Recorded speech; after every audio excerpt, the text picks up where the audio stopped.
کر بھیجے گئے تھے، انہیں یہودیوں نے اپنے خیال میں سولی پر چڑھا دیا، لیکن اللہ نے فرمایا وما صلبوہ وما قتلوہ ولکن شبہ لہم بل رفعہ اللہ الیہ، اللہ تو اپنی طرف اٹھا کر لے گیا۔ اور احادیث صحیحہ جو کہ ہمارے ہاں متواترہ کے درجے میں ہے، وہ احادیث جو صحیحین کی ہے، ان سے ثابت ہے کہ حضرت عیسیٰ ابن مریم دوبارہ زمین پر آئیں گے۔ اور یہودیوں کا سب سے بڑا سرغنہ جو خود مسیح ہونے ہی کا دعویٰ کر رہا ہوگا، مسیح الدجال، اسے حضرت مسیح قتل کرے گے۔ لیکن غلام احمد پرویز نے کیا کہ یتیم پوتے کا مسئلہ، اب یہ اجماع ہے، اگر کسی شخص کا کوئی بیٹا زندگی میں فوت ہو تو اس کا وراثت میں حصہ نہیں ہوتا، وراثت ہوتی ہے انہی میں جو اس کی موت کے وقت موجود، بیٹے ہو بیٹی۔ اب اگر جو فوت شدہ بیٹا ہے اس کے کوئی یتیم بچے ہیں تو اب اس میں بڑی ایک جو ہے دلیل، یتیم بچے بیچارے وہ محروم ہو گئے، یتیم بچوں کا تو زیادہ حق ہونا چاہیے۔ تو یہ تو قانون جو ہے، اگر یہ اس پر اجماع ہے تو پھر وہی بات کہ یہ سب بیوقوف لوگ تھے، اور یہ تو بڑے سخت دل اور سنگ دل لوگ تھے جنہوں نے یہ بات گھڑ رکھی۔ یہ میں نے آپ کو دو مثالیں، ظاہر بات ہے کہ جو اسلام کا قانون میراث ہے، قانون وراثت، بنیادی اصولوں پر وہ کھڑا ہے اور اس کے مطابق جو فیصلہ ہے وہ ہے۔ تو بہرحال یہ میں نے آپ کو مثال دی ہے کہ کسی ایسے مسئلے کو لے کر اس پر ڈیرا لگا دینا، مورچہ بنا لینا، اس سے اپنی عقیدت پیدا کر لینا، اسلاف سے برگشتہ کر کے، یہ کوئی لوئیدار نہیں، وقوف لوگ، جاہل۔ اچھا، اب اسی پس منظر میں سمجھ کہ 19ویں صدی کے اواخر میں کیا صورتحال ہندوستان میں، انگریز آ گیا تھا اور 1857 کے بعد اس کی براہ راست صورت قائم ہے۔ اس سے پہلے 1757 سے 1857 تک جو بھی حکومت تھی، ایک تو پورے ہندوستان پر نہیں تھی، لیکن یہ کہ جو بھی تھی وہ ایسٹ انڈیا کمپنی، تاج برطانیہ، 1857 کے بعد حکومت قائم ہو۔ اب ظاہر بات ہے کہ انگریزوں نے فتح کیا ہمیں تو ہم پر روب طاری ہوا کہ پھر جو زندہ قومیں ہوتی ہیں ان میں کچھ اچھے اوصاف ہو، ان کے اندر فرض شناسی ہے، ان میں دیانتداری ہے۔ انگریز ڈپٹی کمشنر تھا، 9 بجے کا وقت ہے تو ٹھیک 9 بجے دفتر میں موجود ہوگا۔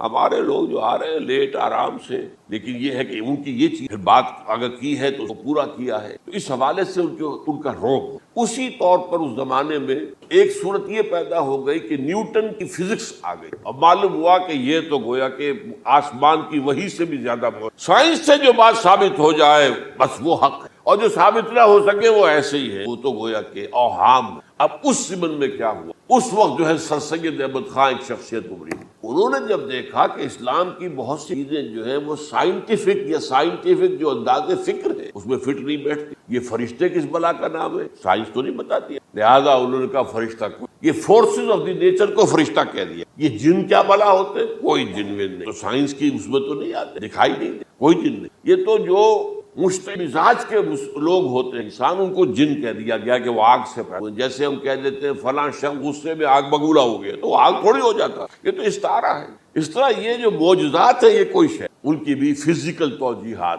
یہ حضرت موسیٰ جب پار ہوئے اپنی قوم کو لے کر سمندر کے، تو یہ کوئی معجزہ نہیں تھا، یہ کوئی حضرت موسیٰ کی ضرب کی وجہ سے پھٹا نہیں تھا سمندر، بلکہ وہ تو مد و جزر کا معاملہ تھا۔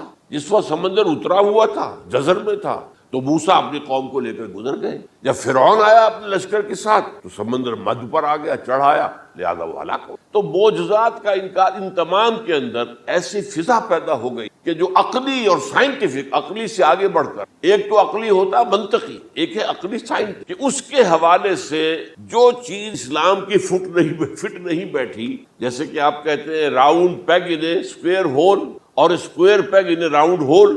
اب اسکوائر پیگ ہے، راؤنڈ ہول ہے، تو آپ کو اس کے کونے تراشنے پڑیں گے تب وہ اس ہول میں جائے گا، لہذا انہوں نے وہ کونے تراشے، اسی کے طرز پر پھر چلے ہیں۔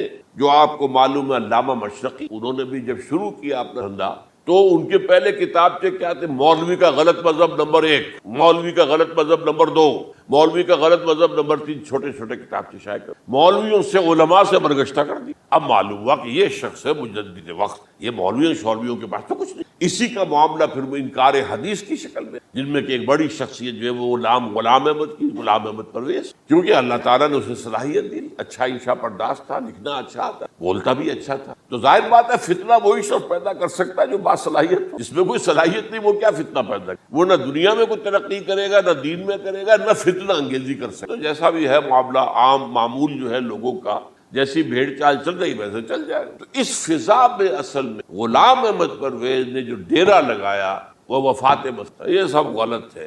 یہ کہ مسیح زندہ آسمان پر اٹھا لی، ایسے ممکن ہے؟ ممکن ہے؟ الہونی بات ہے، سائنس اس کو مان سکتی۔ وہ تو اصل میں ٹھیک ہے، ان کا کہنا کیا ہے کہ مسیح کو سولی تو چڑھایا گیا تھا لیکن وہ اس پر مرا نہیں، فوت نہیں، موت واقع۔ پھر جب اس کو اتار لیا گیا تو وہ زخمی تھا، مجروح تھا، لیکن تھا زندہ۔ پھر اس کو غار میں رکھ دیا گیا۔ پھر اس کے جو معتقدین تھے انہوں نے اس کی مرہم پٹی کی، اس کا علاج کیا، پھر وہ ٹھیک ٹھاک ہو کر پھر وہ وہاں سے چلا گیا، وہاں چھوڑ گیا اپنے اس شہر کو، یروشلم کو، اور اس ملک کو، فلسطین، اور پھر وہ آ گیا کشمیر میں، اور کشمیر میں وہ فوت ہوا۔ اس کی قبر موجود ہے، کسی قبر کی کوئی پرانی بوسیدہ قبر کا نام دے دیا، فلاں قبر جو ہے وہ عیسیٰ ابن۔ یہ ہے سارا معاملہ۔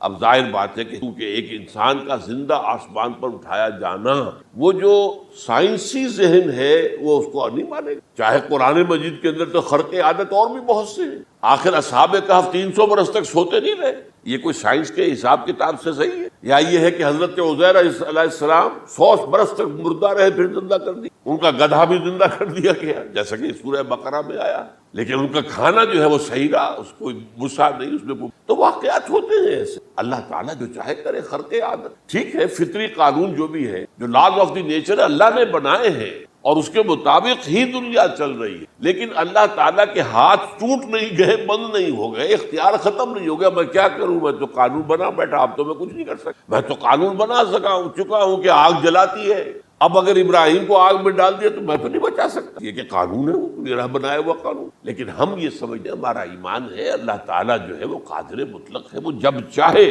اپنے ہی بنائے ہوئے کسی قانون کو توڑے۔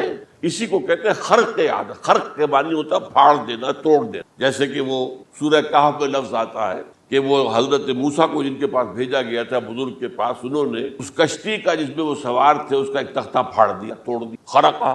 تو خرق عادت، عادت سے مراد کیا؟ عام عادی قانون، laws, physical laws, chemical laws, جو بھی دنیا میں چل رہا ہے، بایولوجیکل لاز، ان کو جب چاہے اللہ توڑے اور اپنی خصوصی مشیت کا اس کے اندر اظہار کر دے۔ اب اس سلسلے میں جو میں نے آیات آپ کو سنائی ہیں اور اسی طرح کی کچھ اور آیات، ان میں قادیانی نے اور قادیانیوں نے اصل ڈیرا لگایا ہے لفظ وفات پر۔ اصل میں یہ لفظ کیا ہے، جو لوگ عربی زبان سے واقف، ان کو بڑی آسانی، وفات وفات وفات، یہ تو آ گیا، توفیتو، توفیتا، متوفی کا، اے موسیٰ میں تمہیں وفات دے دوں گا، اے اللہ جب تو نے مجھے وفات دے دی، تو وفات تو قرآن میں ہے، پھر اس کے ہوتے ہوئے یہ مفسرین کو کیا ہو گیا، ان کا دماغ خراب ہو گیا تھا۔ یہ تمام محدثین جو ہے اتنی عقل بھی نہیں، تو یہ وہ بات جو میں پہلے بیان کر۔ اب میں آپ کو بتاتا ہوں اصل میں عربی زبان کا قاعدہ۔ عربی زبان کے اندر ایک سے حرفی روٹ ہوتا ہے، اس سے الفاظ بنتے چلے جاتے۔ مختلف کھانوں میں پانی ہے، پانی کو آپ نے گلاس میں ڈال دیا، کوئی اور شیپ ہو گئی، کپ میں ڈالا کوئی اور شیپ ہو گئی، اور تشت میں ڈالا کوئی اور شیپ ہو گئی، شیپ تو بدل ہے، تو وہی کا وہی پانی۔ تو اسی طریقے سے مثلاً میں مثال دے رہا ہوں آپ کو، علم یعلم، علم، کسی شے کو جان لیا، علم یعلم، اعلاماً، کسی کو کچھ بتا دیا، علم خود جان لیا، اور علم یعلم اعلاماً، کسی کو کچھ بتا دینا، علم یعلم تعلیماً، کسی کو کوئی بات بڑی اچھی طرح ذہن نشین کرانا، بار بار دہرانا، سمجھا دینا، یہ تعلیم ہو گئی۔ تعلم یتعلم تعلماً، خود علم حاصل کرنا۔ اب عالم یعلم سے عالم بنا، اور علم یعلم سے معلم بنا، اور تعلم یتعلم سے خود علم حاصل کرنا، اس سے متعلم بنا، متعلم جو کہ علم حاصل۔ اسی طرح استعلام، علم حاصل کرنا کسی چیز کے بارے میں، جسے ہندی میں کہتے جانکاری حاصل کر لینا، اویئرنس حاصل۔ اب وہی لفظ ہے علم۔ اب کہیں آپ اس کے مادے کو دکھا کر اور اس کے معنی میں الٹ پھیر کریں گے تو جو شخص عربی زبان سے واقف نہیں وہ تم جانے۔ اسی طرح کی مثال ہے وفا، وفا یفی، وقا یقی، وفا یفی، اوفا یوفی فاءن، وفا یوفی توفیتن، توفا یتوفا تعفن، اور استیفا۔ یہ اسی طریقے سے میں نے مثال آپ کو، وفا یفی کے مادے سے اس مصدر سے کوئی لفظ قرآن میں، لیکن اردو میں آپ کو معلوم ہے نا، بڑا پیارا مصرع ہے، وہ وعدہ ہی کیا جو وفا ہو گیا۔ بھئی وعدہ وفا کرو، وعدہ پورا کرو، اس کے معنی ہے پورا کر، کسی کو کوئی چیز پوری دے دینا۔ اور اس کے بعد اوفا یوفی، اس کے معنی بھی وہی ہے، بھرپور۔ اس سے بنے گا اوفو بعہدی اوف بعہدی، یہ جو سورہ بقرہ کے 5ویں رکوع میں آیا ہے، یہودیوں تم میرے عہد کو پورا کرو تو میں تمہارے عہد کو پورا کروں گا۔ تم میرے عہد کو پورا کرو. میں نے تم سے عہد لیا تھا کہ جو رسول نبی امی آئیں گے، نبی رسول امی، اس کو تمہیں ماننا ہے، اس کا ساتھ دینا ہے.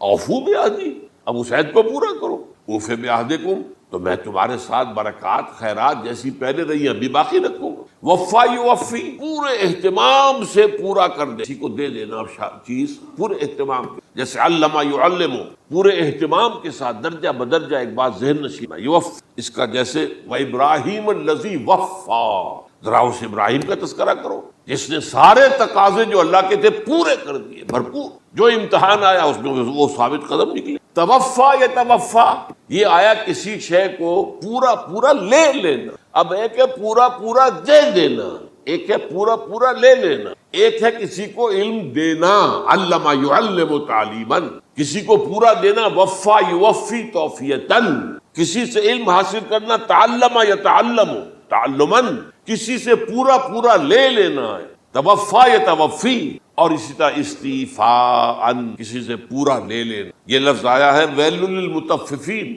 الذین اذا اکتالوا علی الناس یستوفون واذا کالوہم ووزنوہم یخسرون. ہلاکت و بربادی ہے ان ڈنڈی مارنے والوں کے لیے جو جب تول کر لیتے ہیں تو پورا لیتے ہیں، اور جب دیتے ہیں تو اس میں کمی کر دیتے ہیں، ڈنڈی مار جاتے ہیں. الا یظن اولئک انہم مبعوثون، کیا انہیں یاد نہیں رہا ہے کہ یہ دوبارہ اٹھائے جائیں گے، اللہ کے سامنے کھڑے ہوں گے، حساب ہوگا پورا پورا، پیسے پیسے. تو یہ میں نے آپ کو اس گردان سے بتا دیا کہ ایک ہی لفظ ہے وہ کتنے معنی، مادہ ایک ہے. وفا یوفی، پورا کر دیا. اوفا یوفی، پورا کر دیا. لیکن توفا یتوفی، پورا لے لینا. ایفا، پورا لینا.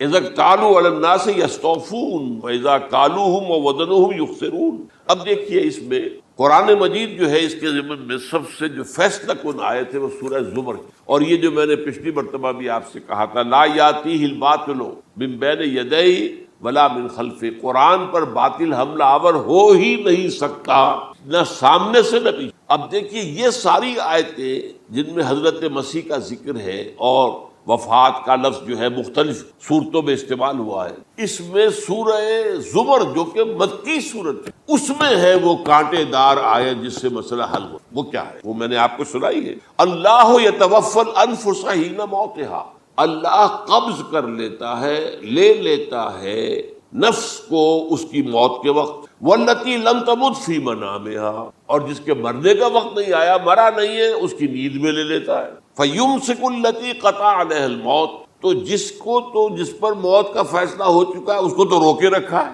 موت کے وقت لیا اور روکے رکھا.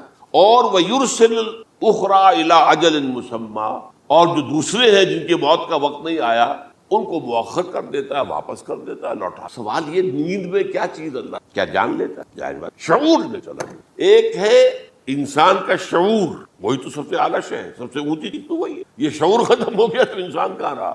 اس کے نیچے جو کچھ ہے وہ تحت شعور، سب کانشیس. تو خواب واب جو ہوتے ہیں وہ سب کانشیس مائنڈ کے ہوتے ہیں، وہ کانشیس مائنڈ کے تو نہیں. جو کانشیسنس ہے، شعور جو ہے، اور خاص طور پر خود شعوری، وہ نیند میں اللہ سن. تو محض شعور کے لیے بھی وفات کا لفظ آ گیا. ابھی تو جان یہی ہے، جو سویا ہوا ہے وہ مرا تو نہیں ہے، زندہ ہے.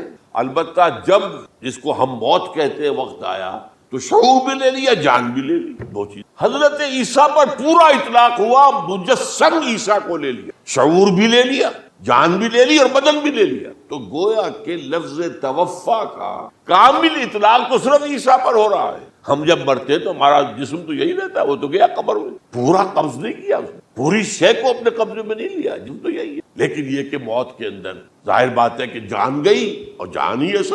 جب جان نکل گئی تو یہ کیا ہے؟ یہ تو یوں سمجھیے کہ اب ایسی چیزیں جلدی سے قبر میں دبا دو ورنہ یہ سڑے گی، گل جائے گی. اور قبر میں بھی کیا ہوگا؟ کیڑے ویڑے کھائیں گے، ختم کریں گے. اللہ ماشاءاللہ جس کو اللہ چاہے.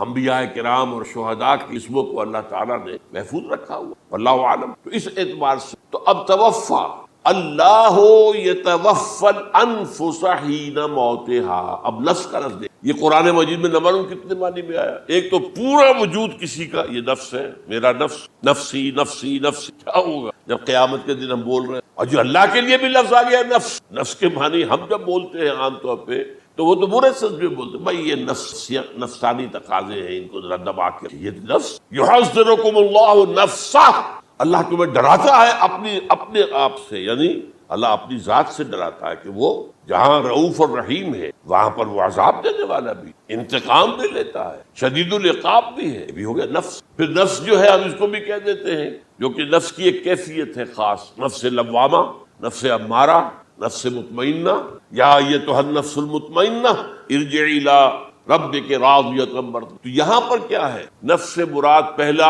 جو ٹکڑا ہے اللہ یتوفی الانفس حین موتها، شعور جو ہے اسے اس پر لفظ نفس کا اطلاق ہوا، اور جب موت ہوتی ہے تو شعور کے ساتھ جان بھی اس کے اندر شامل، وہ نفس کا اطلاق ہو۔ اور اصل میں لفظ توفا جو ہے اس کا حقیقی مفہوم اگر پورا ہوا ہے اس معنی میں کہ پورا کا پورا لے لے، تو وہ تو صرف حضرت مسیح علیہ السلام کے بارے میں، شعور جمع جان جمع جسم، وہ سب کے سب اللہ تعالیٰ نے۔ تو یہ اصل میں اس آیت کے اوپر جو ان لوگوں نے زور لگایا ہے اس میں اس اعتبار سے کہ یہ لفظ وفات جو ہے اس کے اوپر جو ہے عام طور پر وفات کے معنی موت ہے، حالانکہ قرآن مجید میں موت کا لفظ بھی تو آیا ہے نا، ان موتہا واللتی لم تمت، یہ سارے الفاظ موت کا لفظ، لیکن یہ کہ وفات کا کوئی شک نہیں، حضور کی وفات ہو گئی، فلاں کی وفات ہو، یہ بھی ہے، لیکن یہ اس کا ایک استعمال ہے، وفا یفی، اوفا یوفی، وفا یوفی، توفا و یتوفی، استعفا یستعفی، سارے اسی سے وفا کے لفظ سے بن رہے ہیں۔ اب یہ کہ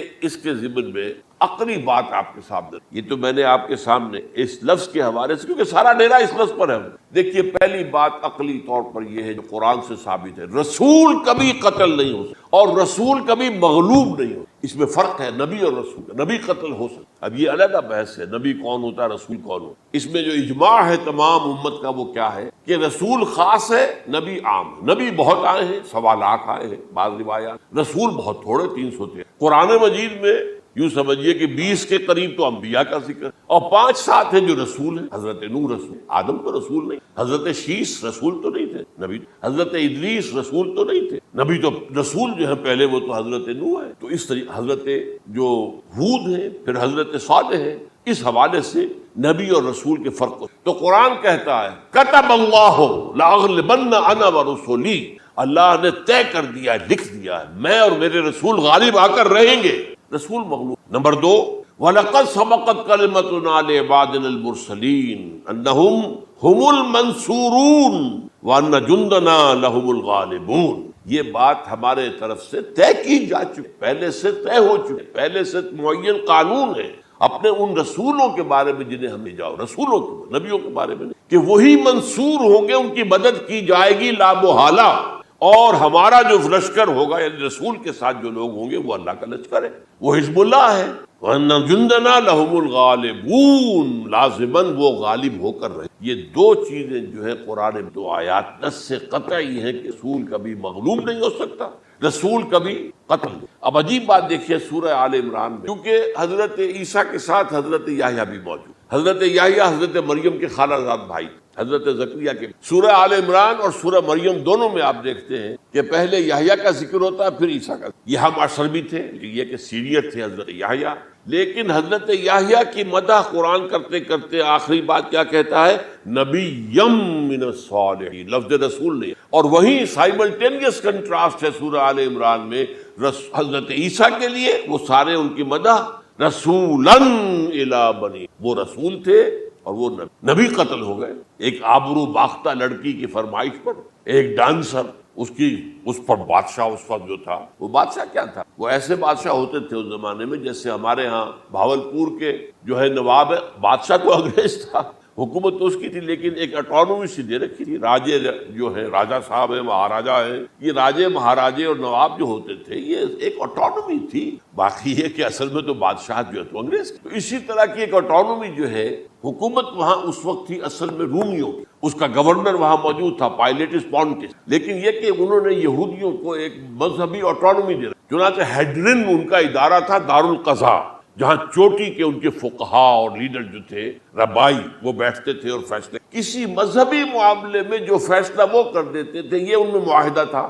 وہ فیصلہ جو ہے وہ پھر ایگزیکیوٹ کیا جائے گا، وہ فیصلہ آخری ہوگا ان کا، وہ خود تو سزا نہیں دے سکتے، سزا تو گورنر دے گا، لیکن یہ کہ اگر ہیڈرن جو ہے ان کا جو وہ ہے ادارہ ٹاپ کا، وہ اگر سزا دے دے، سلا دے، تو گورنر کو وہ سزا دینی پڑے گی، یہ ان کا۔ تو اس نے حضرت مسیح علیہ السلام کو مرتد قرار دیا جو ہیڈرن ان کا سموچا ادارہ تھا۔ اس اعتبار سے ان کو جو ہے، لیکن جیسا کہ میں بتا رہا تھا کہ حضرت عیسیٰ رسول تھے، وہ قتل نہیں ہو سکتے، مغلوب نہیں ہو سکتے، لیکن حضرت یحییٰ نبی تھے، ان کو وہی جو اس وقت کا جو یہودیوں میں سے جو بادشاہ تھا نام کا، جو ہیروڈ اینٹیپاس، یوں سمجھیے کہ اس نے کچھ بہت حرام کاری کی ہوئی، شاید اپنے بھائی کی کسی بیوہ کو، وہ مجھے ایگزیکٹلی یاد نہیں ہے، بغیر اس کے کہ وہ عدت مدت پوری ہو پھر نکاح ہو، اسے اپنے گھر میں ڈالا ہوا، اور اس کی جو لڑکی تھی اس کے اوپر بھی عشق آ گیا تھا، آپ کو دل آ گیا تھا، شادی بھی کرنا چاہتا تھا اس، اور اس کا ڈانس تھا، اس پر کہا مانگو کیا مانگو، اس نے کہا، اس لیے کہ حضرت یحییٰ جو ہے تنقید کرتے تھے بہت کہ یہ تم کیا حرام کر، تم نے جس طریقے سے جس عورت کو گھر میں ڈالا ہوا ہے تم گناہ کر رہے ہو، تم شریعت کے خلاف کام کر رہے ہو۔ اس کو کہا تھا یو ڈاٹر آف سن، اس لڑکی کو کہا تھا تم جو کہ گناہ کی بیٹی، اور وہ ناراض تھے، اور وہ ملکہ بھی جو تھی اس وقت، اور یہ اس کی بیٹی بھی بہت ناراض تھی، تو انہوں نے کہا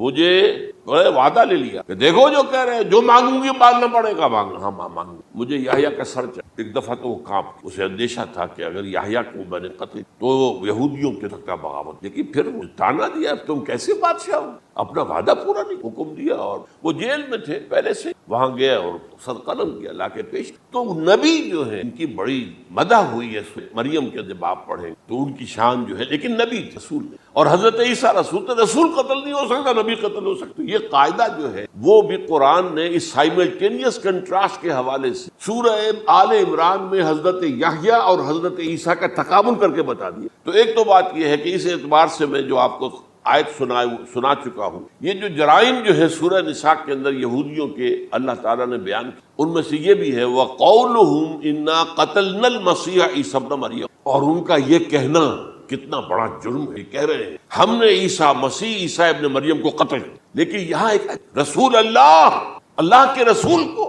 عام طور پر اس کی کنسٹرکشن کو لوگ سمجھے، وہ سمجھتے شاید انہوں نے خود ہی کہا رسول، انہوں تو رسول اللہ کہتے تو قتل کیسے کرتے، یہ اللہ نے کہا، اچھا ان کا کہنا یہ ہے کہ اللہ کے رسول کو قتل کر دیا۔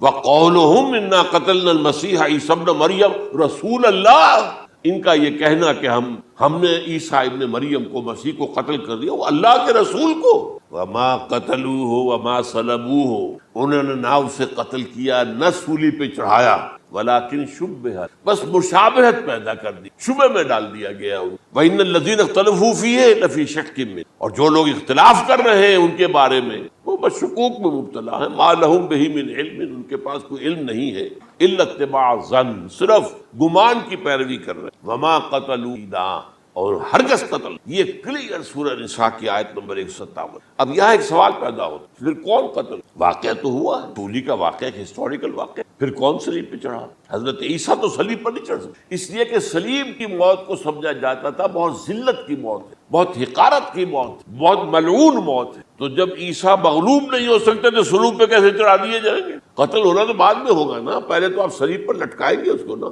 تب وہ جب مرے گا تو کہیں گے قتل بھی ہو گیا، ہم نے قتل کر دیا۔ صلیب کیا ہوتی تھی یہ معلوم ہے آپ کو؟ ایک لمبی لکڑی، ایک جو ہے ٹرانسفرس آ جائے گی اس کے اوپر، اور اس میں سے یہ ہے کہ اس کے دونوں، ایک شخص کے جو ہے دونوں ہاتھ وہ نیل کر دیے جاتے، یہ جو اوپر جو ہے کراس کا جو نشان ہے وہ کیلیں ٹھوک لگا دیے، اور پاؤں دونوں جو ہے وہ پیروں کے اندر کیلیں ٹھوک کر وہ اس لمبی لکڑی کے ساتھ جو نیچے سے آ رہی ہے اس میں لگا دی۔ اب وہ بلیڈنگ ہو رہی ہے، جو حال ہو رہا ہے رفتہ سسک کر مرتا، اسی لیے اسے کہتے ہیں بڑی ملعون موت ہے۔ ایک ہے آپ نے پھانسی دی کسی کو، ایک جھولا جھولتا ہے وہ گیا، ختم ہو گیا۔ آج کل تو کیا ہوتا ہے، کرسی پہ بٹھایا، ذرا کرنٹ چھوڑا اور گئے صاحب، کو ٹیکا لگایا پتہ ہی نہیں چلا، اور پیٹ ٹیکے کے ساتھ یہ بھی ہوتا ہے، لیکن یہ کہ بدترین موت۔ تو یہ واقعہ تو ہوا ہے، لیکن یہ کہ کون مرا؟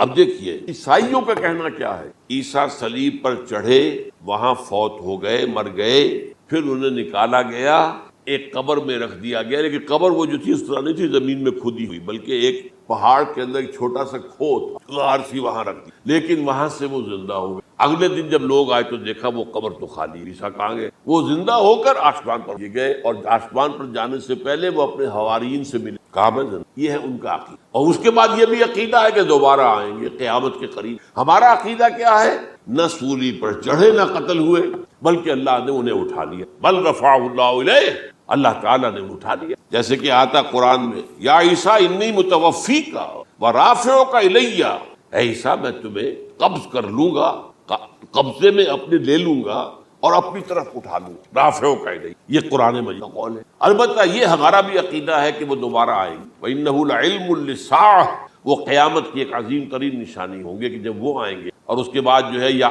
جو اینٹی کرائسٹ ہوگا کہ جو کہ جھوٹا عیسیٰ ہو، جھوٹا دعویٰ کرے گا، جسے کہ مسیح الدجال کہا گیا، اس کے ساتھ مقابلہ ہوگا اور تمام یہودی اس کے بعد قتل ہو جائے، جو بھی اس وقت تک کفر پر قائم رہیں گے۔ اگر ان میں سے کوئی اس وقت حضرت عیسیٰ پر ایمان لے آئے تو وہ شاید بن جائے۔ بہرحال یہ ہے یہود، ان کا جو ہے قادیانیوں کا وہ عقیدہ کیا ہے، سولی پر تو چڑھا، گویا کہ ذلت والی بات تو ہو گئی، مغلوب تو ہو گیا، قرآن کی نفی اس پہلے کیوں، وما صلبوہ وما قتلوہ، تو گویا کہ سولی پر چڑھ گیا تو وہ بدترین جو ہے تکلیف، مصیبت، مشقت وہ ساری تو آ گئی، مغلوبیت تو آ گئی، لیکن یہ کہ اس کے بعد کہتے ہیں مرا نہیں، ابھی وہ سسک ہی رہا تھا کہ اتار دیا۔ اس کے بعد اس کے جو شاگرد تھے، حواری تھے، انہوں نے مرہم پٹیاں کی، پھر وہ ٹھیک ہو کر چلا گیا کہیں اور، ہجرت کر گیا اپنی قوم سے جو ان کے خیال میں کشمیر ہے، اور یہاں آ کر وہ اپنی طبی موت مر گیا۔ بات اللہ ختم ہوا بات۔ ہم کیا کہیں، ہم تو صرف یہ کہتے رہے ہیں، 1300 برس تک ہم نے یہ کہا ہے کہ ہمارا ایمان ہے قرآن پر کہ ان پر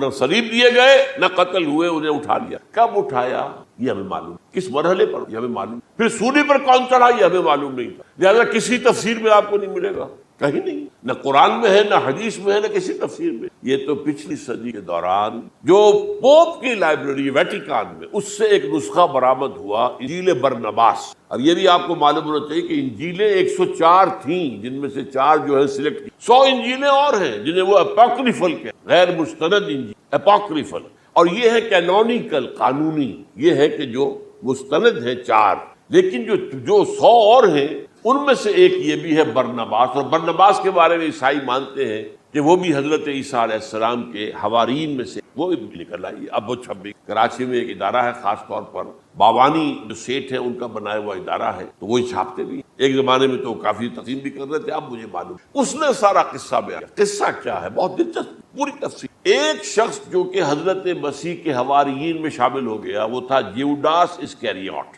یہ شخص اصل میں تھا ایک زیر زمین تنظیم وہاں چل رہی تھی، زیلوٹس، انڈر گراؤنڈ موو، تاکہ ہم رومنوں کی حکومت یہاں سے ختم کریں اور اپنی پوری حکومت اور آزادی حاصل۔ ان میں سے یہ تھا، ان کا سرغنہ تھا برابس، برابا ڈاکو سے کہا جاتا ہے، برابس، ظاہر بات ہے کہ قانون شکن تھا تو ڈاکو ہی تھا۔ اچھا، ان میں سے یہ شخص جو ہے، اس نے جیوڈاس نے حضرت عیسیٰ کے معجزے دیکھے بہت، اور اتنا یقین ہو گیا اس کہ یہ شخص جو ہے عیسیٰ، یہ ایک مرتبہ اگر رومیوں پر لعنت بھیج دے، کرس کر دے تو رومی ختم ہو جائے، لیکن ان سے کئی دفعہ جو ہے پھیر ڈال کر، ہیر پھیر کے ساتھ کوشش کی گئی کہ رومیوں کے خلاف وہ کوئی جو ہے وہ لعنت برآمد کر دے، وہ نہیں کرتے۔ یہ ایک علیحدہ بات ہے، کیوں نہیں کرتے، یہ اس وقت میرا موضوع منہاج عیسوی کیا تھا، منہاج موسوی کیا تھا، منہاج محمدی کیا تھا، ان میں فرق ہے۔ لِكُلٍّ جَعَلْنَا مِنْكُمْ شِرْعَةً وَمِنْهَاجًا، سورہ مائدہ میں آیا، تمام رسولوں کے لیے ہم نے ایک ایک منہاج، ایک ایک شریعت علیحدہ علیحدہ۔ بہرحال منہاج عیسوی کچھ اور تھا، تو یہ نہیں کہتے تھے۔ اب اس نے کیا کیا کہ وہ اپنے ڈاکو سرغنے سے اجازت لے کر ان کے حواریین اعتماد حاصل، اور بار بار کوشش کی کہ یہ بددعا دے دیں رومیوں کو۔ اب اس نے سوچا کہ انہیں اگر ذاتی طور پر تو زبان سے کلمہ نکل ہی جائے گا نا، کوئی لعنت، اس نے پکڑوایا حضرت، کیونکہ جب یہ فیصلہ ہو گیا تھا ان کے قتل کا، ہیڈرن جو ہے ادارہ وہ دے چکا تھا، اس کا فتویٰ تھا یہ واجب القتل ہے، یہ مرتد ہے، لہٰذا اس کو قتل کر دیا جائے، اور یہ فیصلہ جو ہے وہ رومی گورنر تک پہنچایا جا چکا۔ رومی گورنر نے یہاں تک کہا، یہ سینٹ جو متھی کی انجیل ہے اس میں موجود، بھائی ہمارے پاس تو اس کا کوئی جرم، ہمارے ہاں کوئی ایسی بات اس کی نہیں ہے جس سے کہ ہم اسے واجب قرار دیں۔ ان کا نہیں، ہمارا حکم ہے، ہمارا فیصلہ تمہارا طے ہے، چاہے مذہبی معاملے میں کوئی فیصلہ ہمارا ہوگا تو تمہیں جو ہے ایگزیکیوٹ کرنا ہوگا۔ بہرحال اس وقت حضرت مسیح روپوش گرفتاری سے بچے، ایک باغ میں تھے، وہ وہاں پر رات کے وقت انہوں نے اپنے حواریین کے ساتھ لاسٹ سپر کہتے ہیں، تو لاسٹ سپر کھانا کھایا، آخری کھانا، اور اس کے بعد اس میں فرمایا آج کی رات تم میں سے ایک میرے خلاف غداری کرے گا۔ یہ کہہ کر حضرت مسیح تو ایک کوٹھڑی میں چلے گئے، جو ہوتی ہے باغ کے اندر، کوئی کھرپے ورپے جو ہے، کوئی وہاں پہ کسیاں رکھی ہوئی، تو اس میں خود جا کر عبادت میں مصروف ہو گئے۔ اپنے حواریین سے کہا کہ تم بھی عبادت، وہ حواریین سو گئے۔ اب یہ اسکریوٹ جو ہے اٹھا, یہ گیا, رومیوں سے جا کر کہا میں پہنچا دیتا ہوں عیسیٰ تک, پکڑوا دے, آؤ میرے کے آدمی. اس سے کہا باغ کے باہر کھڑے رہو, تو میں اندر جاؤں گا, تھوڑی دیر کے بعد تم آنا, جسے میں کہوں اے میرے استاد, پکڑ لینا.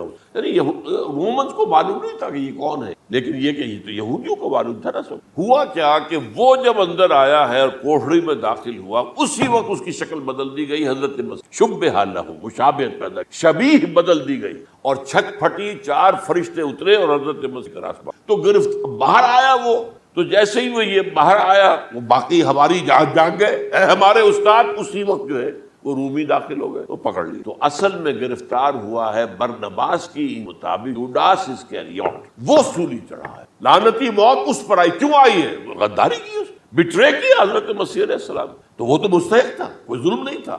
اگر عیسیٰ کی جگہ کسی اور کو دے دیا جاتا ایسے کسی کو پکڑ کر, تو وہ تو ظلم ہو جاتا نا, اس کا تو کوئی جرم نہیں تھا. تو یہ تو واقعی مجرم تھا. وہ سولی چڑھا ہے اور حضرت عیسیٰ کو. یہ ہے وہ ساری تفصیل جو کہ انجیل برنباس کے اندر ہے. The Gospel of our Lord according to Saint Barnabas, یہ اس کا نام ہے. ایونجیلیم برنابے, یہ جو ہے یونانی زبان یا لیٹن. بہرحال یہ ہے معاملہ. تو پہلی کہ عقلی طور پر رسول نہ مغلوب ہو سکتا ہے نہ قتل ہو سکتا ہے. ہمارا عقیدہ ہے ماں صلبوہ و ماں قتل. لیکن یہ کہ اگر یہودی, اگر جو قادیانی مانتے ہیں سولی چڑھ گئے تو صلیب تو ہو گئی, قرآن کی نفی تو ہو گئی, ہاں مرا نہیں, یہ دوسری بات ہے. دوسری بات یہ ہے کہ رسولوں کے باب میں اللہ کا قانون کیا ہے. اگر کسی قوم کی طرف رسول کو بھیجا اور اس قوم نے بحیثیت مجموعی انکار کر دیا, رد کر, ریجیکٹ کر, پوری قوم ہلاک, اور رسول اور اس کے جو چند ساتھی ایمان لے آتے تھے وہ وہاں سے ہجرت کر, لیکن ہجرت کر کے جاتے تھے تو اس کے بعد کسی اور مقام پر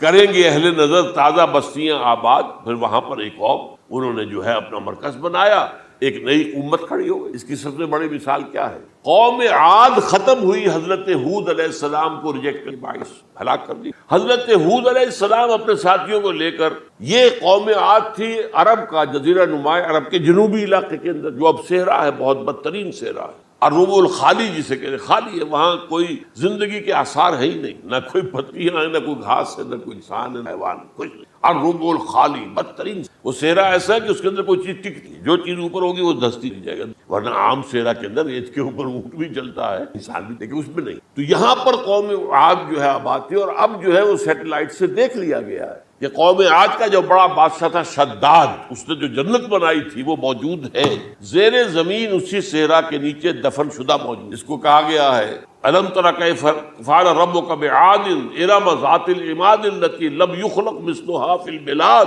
ایسے ایسے ستونوں والا جیسے پہلے کبھی پہلے دنیا میں بنے ہی نہیں تھے. وہ قوم عاد تھی, بڑی زبردست قوم تھی, قوم جبارین, لیکن اس کے بعد ہلاک ہو. اب حضرت ہود اپنے مسلمان ساتھیوں کو لے کر نکل گئے جزیرہ نما عرب کے مغربی کونے میں جا کر, شمال مغربی میں آباد ہوئے. وہاں ایک نئی قوم پیدا ہوئی, سمود. اب یہ اسلامی بستی, لیکن اس کے اندر بھی پھر بعد میں زوال آیا.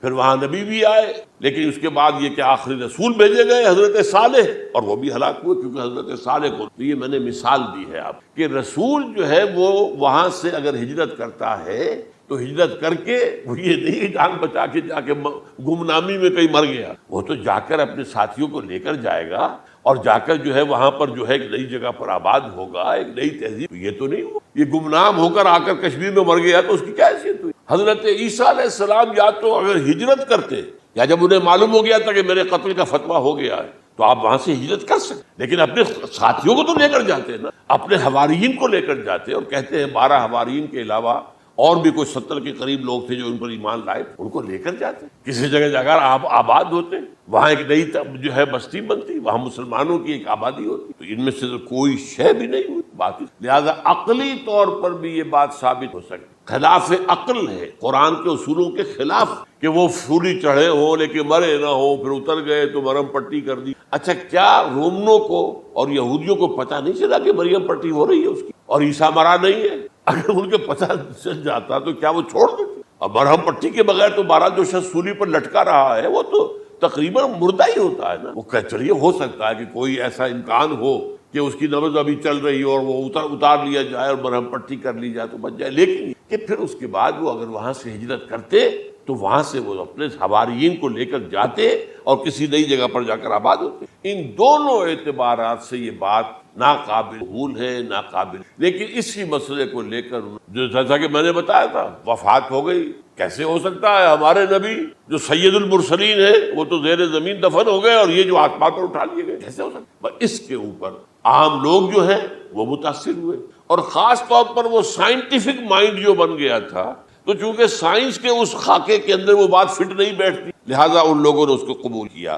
اب یہ کہ یہ جو واحد استثناء ہوا ہے یہ کسی اور کے ساتھ نہیں. ویسے حضرت مسیح کی پوری شخصیت مستثنیٰ ہے. بن باپ کے تو کوئی اور رسول پیدا ہوا ہی نہیں، نہ نبی پیدا ہوا. پھر وہ معجزے جو حضرت مسیح کو ملے کسی کو نہیں. حضرت صالح کو ایک ہی معجزہ ملا تھا نا، ایسا کہ لوگوں نے کہا کہ تم یہ اس چٹان میں سے ابھی ایک گابن اونٹنی برآمد کر کے دکھا دو، وہ دکھا دی، پھر ہلاک کر دی. لیکن جو اور معجزے حضرت مسیح کو دکھائے وہ بچپن میں بولے ہیں، گود میں تھے یا پگوڑے میں تھے، بولے انی عبد اللہ آتانی الکتاب وجعلنی نبیا. یہ بات نہ ہوتی تو حضرت مریم کا کیا حشر کرتی قوم کہ تمہاری بغیر شادی کے یہ کہاں سے لے آئی ہو تم، یہ تو ولد الزنا ہے. تو یہ سارا معاملہ جو ہے حضرت عیسیٰ بولے ہیں، خود وہ بچہ بولا. اب اس کے بعد بولنے کی لوگوں کے اندر کیا گنجائش؟ زندہ کو مردہ کر دینا، ثم باذن اللہ، مردہ زندہ ہو گیا. اور تخلیق حیات، ایک پرندہ بنانا گارے کا، پھونک مارنا اور اڑتا ہوا پرندہ بن جائے. ایک کوڑی کے جسم پر ہاتھ پھیرنا اور کوڑ ختم.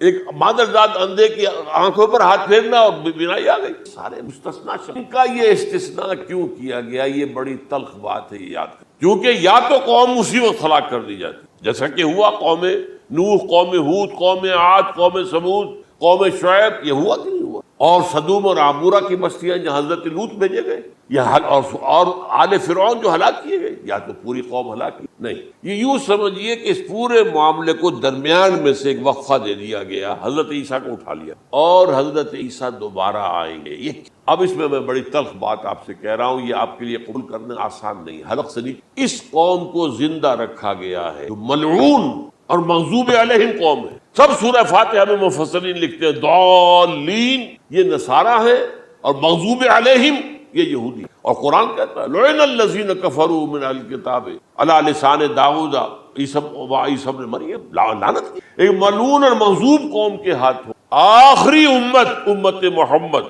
اور اس کا بھی بہترین حصہ، اس پر عذاب ان کے ہاتھوں آئے. عربوں پر عذاب یہودیوں کے ہاتھوں، اس لیے ان کو بچایا گیا. یہ میں نے کئی دفعہ واقعہ سنایا، مولانا اصلاحی صاحب بتایا کرتے تھے، کیونکہ وہ راجپوت، یو پی کے راجپوت مشتق، کہ ہمارے ہاں کوئی نوجوان اگر کوئی بڑی گری ہوئی حرکت کرتا تھا تو اس کے سر پر چمار کے ذریعے، چمار کے ہاتھوں جوتا لگوایا جاتا. اگر راجپوت کے سر پر راجپوت کا جوتا گرا تو چلو تکلیف تو ہوئی، لیکن یہ کہ راجپوت ہی کا جوتا گرا ہے نا، پڑا ہے. لیکن راجپوت کے سر پر چمار کا جوتا، جس کو آپ انگریزی میں کہتے ہیں to add insult to injury, وہ تکلیف بھی ہے جوتا کھانے کی اور انسلٹ ہے کہ ایک چمار مار رہا. یہ امت سب سے خیر امت ہے، کنتم خیر امت اخرجت. اس کے لیے عذاب بھی بدترین آئے گا. اور کن پر آئے گا؟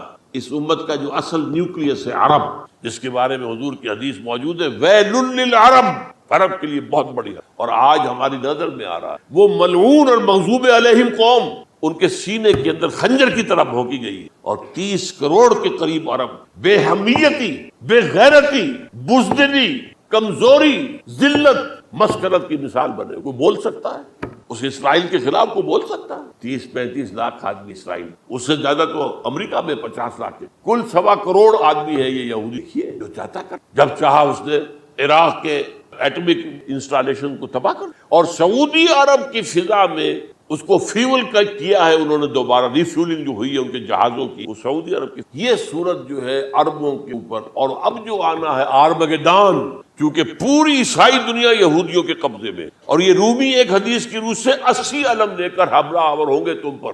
اور یہ ہوگا مڈل ایسٹ میں. آپ کو معلوم ہے پوری دنیا میں کہا جا رہا ہے 3rd ورلڈ وار جو ہونے والی ہے وہ مڈل ایسٹ میں ہوگی. اور میں ٹوائنبی کا قول آپ کو سنا چکا ہوں، 1950 کا قول ہے. اس وقت تک تو سوال ہی پیدا نہیں ہوتا تھا. سارا تصادم جو ہو رہا تھا وہ ایک طرف روسی اور اس کے ساتھی تھے، روس اور اس کے ساتھی، دوسری طرف یہ مغربی یورپ اور امریکہ تھا. کوئی مسلمانوں اور عیسائیوں کی کسی جنگ کا تو کوئی امکان نظر ہی نہیں آتا. لیکن ٹائنبی نے کہا ہے، جو سب سے بڑا فلاسفر آف ہسٹری ہے 1920ویں صدی، کہ اب جو جنگ ہوگی بڑی، جو اس نیکسٹ سینچری کی 21st سینچری، وہ در حقیقت کمیونزم کے درمیان اور